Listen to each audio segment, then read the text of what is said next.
news business segment, and we are going to just be looking at some of the things that people need to look at, and also later on look at also what companies need to look at when it comes to cyber security. And we're going to first of all welcome Kelly. Thank you so much for joining us today. Thank you so much, Kelvin. All right, so we have 4 things that we are supposed to be looking at. Right. We're looking at personal information, where someone needs to be doing this, and also data privacy importance, fair information practices. Let us start with the first one, which is the target, personal information. So you can take us through this and give us, okay, you can take us through this and just give us what everything here stands for and why it is important for someone to look at all this when they're trying to keep their data safe. Yeah, for sure. Kelvin, I think we should start from, the data privacy thing. People fail to understand that data privacy is as good as your right to your freedom, the freedoms that you have as a person who lives within a particular area. So privacy is actually like a right you should have.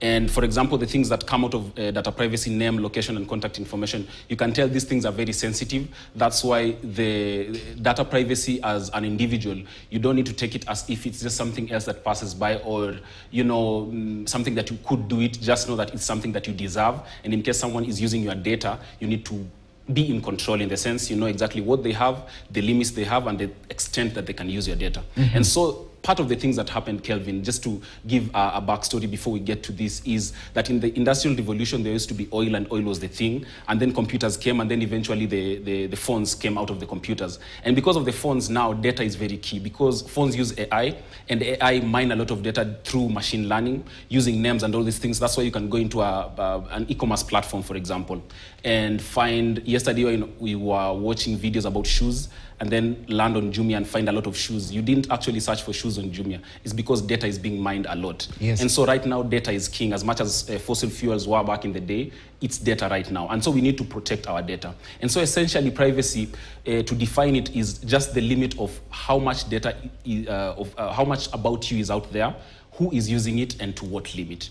And so in this case, the target for these companies that could offer free services sometimes, we download applications that could, sort us here and there, but really what they get from us is data. And so what they mine from us is name, location, and contact information. The biggest problem among the targets when they target a person is when they can get your real life behavior, where you are a journalist and they can propose stuff like, can you buy a camera, all those things. That can really get critical, because that means someone is really on your back. Yes. Yeah. And also, still on this, when you look at contact information, location, is there a way that someone at home, seated at home, says, okay, if I get this application, the way you've told us, the application gets your information, basically means all the information that you have, the application has. Yeah. So therefore, how does someone make sure that at least the application they are downloading is secure enough for it not to interfere with anything else that they have on the phone, like contacts, like also looking at the location. Some people usually have their phones and then all their laptops covered on that camera thing. Right. So what is all this? Give us, how can someone keep themselves safe from that? Yeah. In this day and age, Kev, it could be very difficult for you to keep yourself off of giving some of your information. But you can always have an 100%, decision making, like the way when you meet friends, if you will decide to give them your name, your girlfriend's name, or your mother's name, where you come from, you will decide to what extent, depending with the relationship that you have. So even as a person, as you go in your phone right now, remember that the phone is the closest thing you have to some of these friends. We use social media to get to them and all these things. So treat it as if you just met a crowd of people, and see if you're going to give all that information just so you can access some information. Maybe you could get it otherwise. Okay. So what I want people to do is, instead of just giving data just to access something, think about it as if you are, making friends. Would you give all this just to get this? Okay. Yeah. All right, thank you so much for that. And now let's move to the next one. We have websites, applications, social media. Yeah. So just give us a little about what all this means. Yeah. To this regard, I was looking at where exactly should people look out for in case they want to protect themselves from, phishing. They want to keep their privacy. So for example, applications that we use on our phones are the most popular ones. Of course, you can visit websites once in a while, and social media falls under applications. But this is where, when you are in these applications, when you feed these applications any type of information, you should know that this information could be used by third-party users, or could be sold by companies. In fact, in the world right now, you'd find companies that we don't know of, Kev, that are not in the Silicon Valley or any other place that you've heard of, mine millions and millions of our data just to sell it to these companies that we know, like Facebook and Twitter, the exchange. So you get your data, they get your data from Twitter, they'll feed it to Meta, and so X to Meta, and so on and so on. So these are the places where I'd like people to, be wary of. And when you feed the information there, for example, as a journalist, as a tech journalist, when I go to Wall Street Journal, I'll have to give them some of my information because I probably trust them to keep my information safe and not to use it in a bad way, because they just need my information for my newsletter subscriptions.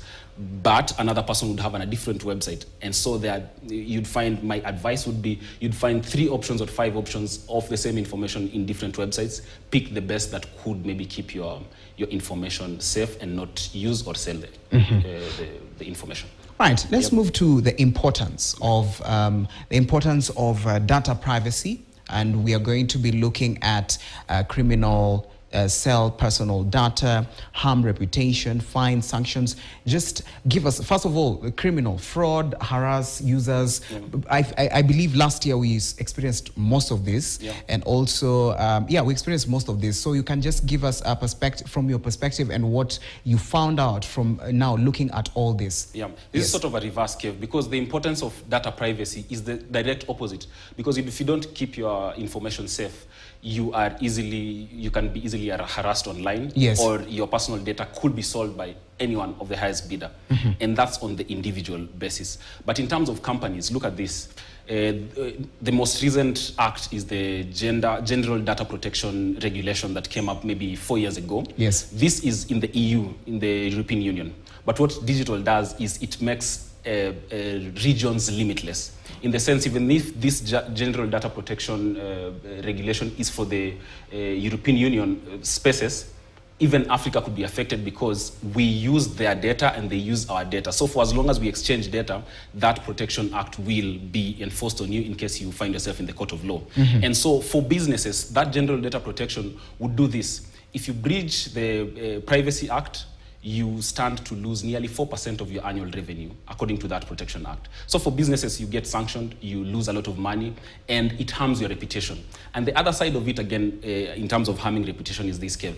If I can trust a platform to keep my information well, then I will always come back to you as a business. So my rallying call for businesses in this, the importance of this is, put yourself out there as a trustworthy person who can keep information and to the limits that the person who gave you this information, and then that would give you the opposite of sanctions and fines. Okay, and still on this, when you look at this particular areas where you're giving your information, or platforms that you're giving your information, how do you distinguish between the one that is legit and the one that is, you said it's really difficult, but when you look at it, what really shows that, okay, these people are doing the right thing, or these ones that are really trying to be malicious? Right, so there are 2, 3, 4 steps verifications in very many websites before they ask you for some of this information.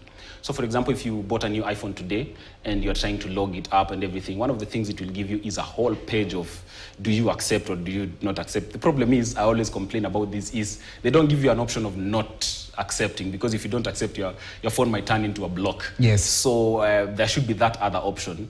Shout out to Apple again, because their phones get to ask you per every application if you'd like your location to be used here, if you'd like your whatever to be used here. So they still have bittersweet, but again, what I'm saying is, I think